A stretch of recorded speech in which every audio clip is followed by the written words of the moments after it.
A presumptive case of coronavirus has now been identified in Wake County. County health officials are trying to figure out if the man infected came in contact with anyone at RDU.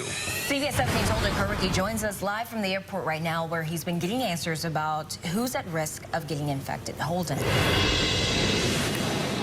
Well, Felicia, the man who has coronavirus here in Wake County is now being quarantined inside of his home.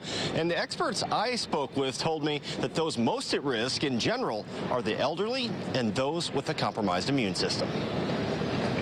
Doctor at the famed Cleveland Clinic, Dr. Mark Camilo was well aware of the dangers of coronavirus when he flew to RDU. So I asked what precautions he takes before hitting the skies. None whatsoever. I mean, really, I don't let that restrict me. Officials of the North Carolina Department of Health and Human Services say a man infected with coronavirus flew into RDU on February 22nd.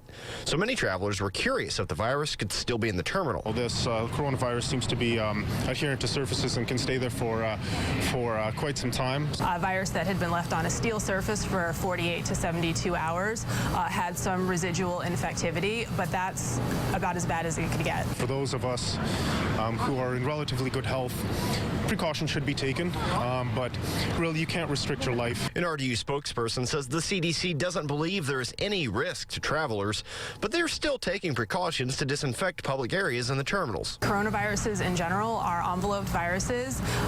They're not super stable, and so they're easily killed by soap and water. So I wanted to know if you should do anything to protect yourself before your next flight.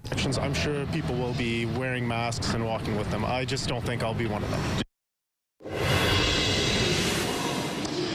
Local health officials are still trying to retrace that man's step to find out if he did pass along that virus to anyone else. They are expected to give us an update later today. As soon as they do, we will bring it to you on air and on our website, CBS17.com. Live at RDU, Holden Kurwicki, CBS 17 News. If you have any questions or concerns about the novel coronavirus, the state's hotline is set up, staffed 24/7. The number is right there on your screen. Raleigh police hope new public